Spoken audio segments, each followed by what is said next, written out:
अभी कुछ दिनों पहले ही जैस्मिन अपने कॉलेज की पढ़ाई कंप्लीट करके अपने घर लौटी थी। जैस्मिन को आज उसकी फैमिली के साथ किसी रिश्तेदार के यहाँ एक फंक्शन अटेंड करने जाना था, लेकिन घर से निकलते हुए अचानक उसकी तबीयत खराब हो गई। इसलिए घर वालों ने उसे मेड की देखरेख में घर पे रुकने को कहा। कुछ देर आराम करने के बाद जैस्मिन की तबीयत पहले से कुछ ठीक हो गई। वो अकेली घर पर बोर हो रही थी, इसीलिए वो अपना कंप्यूटर ऑन करके इंटरनेट पर कुछ ऑनलाइन गेम सर्च करने लगी। तभी उसकी कंप्यूटर स्क्रीन पर एक वीडियो फ्लैश हुई, जिस पर बड़े बड़े अक्षरों में लिखा था the death game, play it at your own risk. Jasmine ने एक्साइटेड होकर तुरंत ही उस वीडियो को प्ले कर दिया और बड़े ही ध्यान से उस वीडियो को देखने लगी। जैस्मिन को हमेशा से ही आत्माओं की दुनिया के बारे में जानने की बड़ी दिलचस्पी रहती थी, इसीलिए अक्सर ही वो अपने कॉलेज में भी अपने दोस्तों के साथ ऐसे ही हॉन्टेड गेम्स खेला करती थी। इसलिए उसने उस गेम को देखकर अकेले ही उसे खेलने का मन बना लिया। वीडियो के एंड में उस गेम के रूल्स लिखे थे, जिसमें साफ अक्षरों में ये लिखा था कि इस गेम को उन आत्माओं की मुक्ति के लिए बनाया गया है जो मरने के बाद भी आज भी हमारे बीच मुक्ति पाने के लिए भटक रही हैं, और एक बार गेम शुरू होने के बाद इसे बीच में छोड़ा नहीं जा सकता। Play it at your own risk. उन वार्निंग को पढ़ने के बाद भी जैस्मिन उस गेम को खेलने के लिए तैयार हो गई, और उस गेम को खेलने के लिए उसने अपने फर्श पर व्हाइट चौक से एक स्टार की आकृति बनाई और उसके दोनों तरफ उसने यस और नो बड़े बड़े अक्षरों में लिख दिया, जैसा कि उस वीडियो गेम में दिखाया गया था। तभी उसे याद आया कि इस गेम को खेलने के लिए उसे एक डॉल भी चाहिए, जिसके जरिए वो उन आत्माओं से बात कर सके। वो उठी और उसने अपने बिस्तर पर रखी अपनी डॉल को उठाया और उसे उस स्टार के बीचों बीच ले जाकर रख दिया। अगले रूल के अकॉर्डिंग उसने अपने सर से अपने कुछ बालों को तोड़ा और एक कपड़े में लपेटकर उसे उस डॉल के हाथ पर बांध दिया, और एक चाकू से अपनी उंगली पर हल्का सा घाव करके उसने अपने खून को उस डॉल पर टपका दिया और अपनी आंखें बंद करके वीडियो में दिखाए गए एक मंत्र को बार बार बड़बड़ाने लगी। कुछ ही देर में उसे अपने कमरे में कुछ अजीब सी हलचल सुनाई दी, मानो कोई तेज कदमों से उसके कमरे में इधर से उधर दौड़ रहा हो। उस हलचल से जैस्मिन का मन अचानक थोड़ा घबरा गया, लेकिन गेम के रूल्स के अकॉर्डिंग वो अपनी आंखें बंद कर लगातार उस मंत्र को बड़बड़ाती रही। तभी उसे अपने शरीर पर एक बहुत ही ठंडी सी हवा महसूस हुई और उन कदमों की आ रही तेज आवाज अचानक से बिल्कुल शांत हो गई। और उस आवाज के शांत होते ही जैस्मिन ने आखिरी बार वो मंत्र बोलकर अपनी आंखें खोली और फिर से अपने खून की कुछ बूंदों को उसने उस डॉल पर डाल दिया। और गेम के रूल्स के अकॉर्डिंग आत्माओं से बात करने के लिए उसने उस डॉल की तरफ देखते हुए कुछ सवाल पूछने शुरू किए। क्या इस समय मेरे आसपास कोई ऐसी आत्मा मौजूद है जो मुझसे बात करना चाहती हो? जैस्मिन के इतना पूछते ही वो डॉल अपनी जगह से घसीटती हुई यस के लाइन पर जाकर रुक गई। ये देखकर जैस्मिन बहुत एक्साइटेड हो गई, लेकिन अंदर ही अंदर अब उसे एक डर भी सताने लगा। तभी उसने वहां मौजूद उस आत्मा से अगला सवाल पूछते हुए कहा, क्या तुम एक लड़की हो? इस सवाल का जवाब भी जैस्मिन को हाँ में मिला, तो वो समझ गई कि ये भटक रही आत्मा किसी लड़की की है। जैस्मिन चाहती थी कि जिस उद्देश्य से इस डेथ गेम को बनाया गया है वह जल्द से जल्द उसे पूरा करे, इसीलिए उसने उस आत्मा से अगला सवाल पूछते हुए कहा, क्या तुम चाहती हो कि तुम्हें मुक्त कराने के लिए मैं तुम्हारी मदद करूं?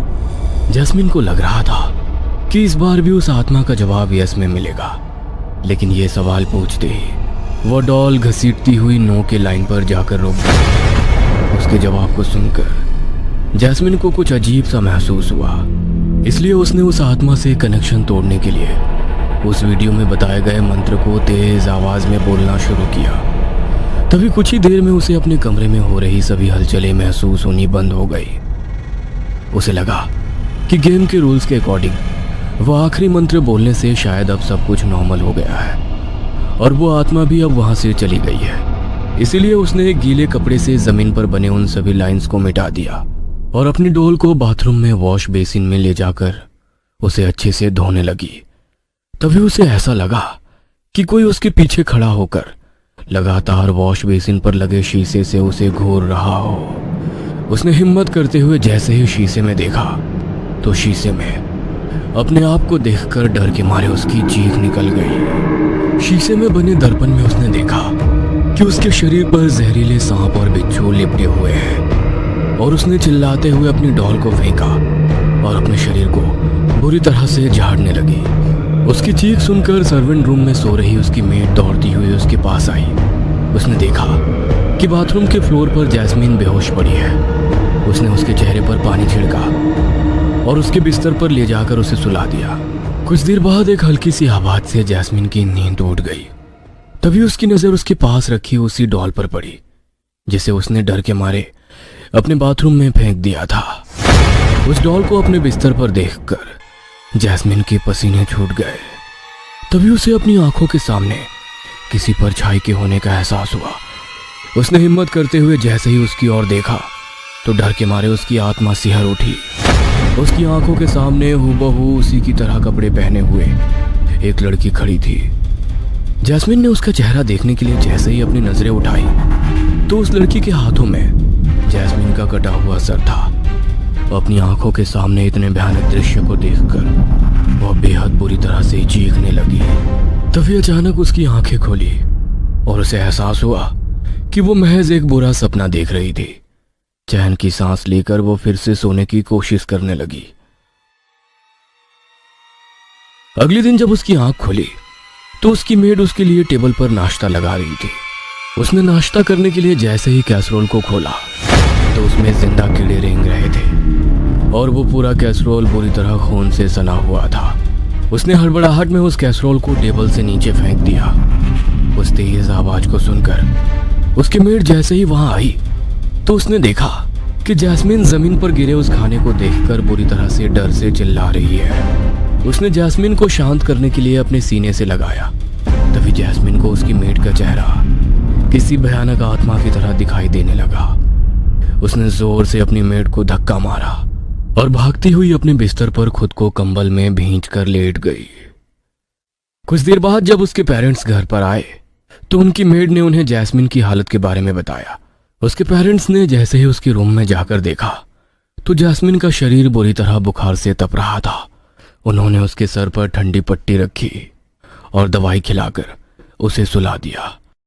शाम को जब जैस्मीन की मॉम उसे डिनर के लिए आवाज देने लगी तो जैस्मीन ने उन्हें कोई जवाब नहीं दिया। इसलिए उसकी मॉम खाना लेकर उसके कमरे में चली गई। लेकिन उसकी मॉम ने जैसे ही उसके कमरे का दरवाजा खोला तो जैस्मीन की हालत देखकर उनके पैरों तले से जमीन खिसक गई। जैस्मीन का पैर डॉग ब्रूनो, जिसे वो खुद से भी ज्यादा प्यार करती थी, उसी के मांस को वो बड़ी ही बेरहमी से नोच नोच कर खा रही थी। ये देखकर उसकी मॉम के हाथों से खाने की प्लेट छूटकर नीचे गिर गई। तभी जैस्मीन अपनी भयानक लाल आंखों से अपनी मॉम की तरफ देखने लगी और बड़े ही भयानक तरीके से हंसते हुए ब्रूनो के मांस को खाने लगी। उसकी हालत देखकर उसकी मॉम समझ चुकी थी कि जैस्मीन के शरीर पर किसी बुरी आत्मा ने कब्जा कर लिया है। इसलिए वो उसके रूम को लॉक करके वहां से भाग गई। उन्होंने देर ना करते हुए पास ही के चर्च के फादर थॉमस को अपने घर पर बुलाया। घर में पहला कदम रखते ही फादर को उस इविल स्पिरिट का एहसास होने लगा। वह जैस्मीन के पेरेंट्स को लेकर जैसे ही उसके कमरे में गए तो उन सबको देखकर वो बड़े ही भयानक तरीके से मुस्कुराने लगी और पास में रखे एक चाकू से अपने ही शरीर पर वार करने लगी।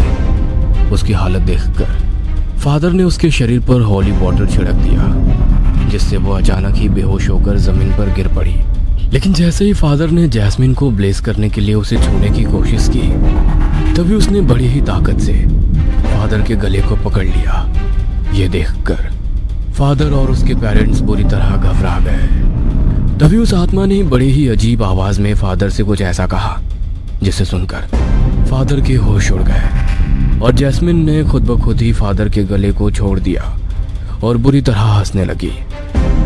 फादर ने घबराते हुए उसके पेरेंट्स से कहा, यह कोई मामूली आत्मा नहीं बल्कि शैतान है, शैतान जिसे आपकी बेटी ने ही अपने शरीर में प्रवेश करने की आज्ञा दी है। जब तक कोई इंसान शैतान को खुद अपने शरीर में प्रवेश करने की अनुमति नहीं देता तब तक कोई उसके शरीर पर कोई अधिकार नहीं होता और तब तक उसे इंसानी शरीर से अलग किया जा सकता है। लेकिन आपकी बेटी ने तो खुद उस शैतान को आमंत्रित करके उसे अपने शरीर में रहने का स्थान दिया है। इसलिए अब कोई भी आपकी बेटी को उससे मुक्त नहीं कर सकता।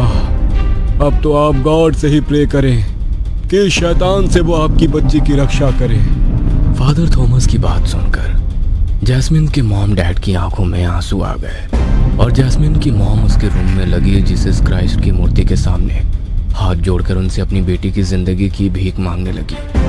तभी कुछ ऐसा हुआ जिसे देखकर किसी को भी अपनी आंखों पर यकीन नहीं हुआ। प्रार्थना करते ही जीसस क्राइस्ट की मूर्ति से अचानक खून बहने लगा और जैस्मिन का शरीर बेहद बुरी तरह तड़पने लगा और उसे बुरी तरह दौरे पड़ने लगे। कुछ देर तड़पने के बाद जैस्मिन की हालत अब ठीक हो गई और फादर थॉमस ने उस पर होली वाटर छिड़क कर उसे ब्लेस किया। सबको लगा कि शायद अब उस आत्मा ने जैस्मिन और उस घर को हमेशा के लिए छोड़ दिया है। लेकिन जब अगली सुबह वो सोकर उठे तो जैस्मिन के रूम के बाथरूम में उन्हें उसकी मॉम का मृत शरीर मिला। जैस्मिन की मॉम ने गॉड के सामने अपनी बच्ची की जिंदगी मांगकर उसे बचा तो लिया था, लेकिन अपनी बच्ची की जिंदगी के बदले उन्हें शैतान से अपनी जिंदगी का सौदा करना पड़ा। जैस्मिन की यह गलती के कारण उस दिन उसने अपनी मॉम को खो दिया। उसकी मॉम को गुजरे हुए आज 6 साल बीत चुके हैं और इन 6 सालों में आज तक वो अपने मुंह से एक शब्द भी नहीं बोल पाई है। शायद अपनी उस गलती के लिए वो आज तक खुद को माफ नहीं कर पाई है।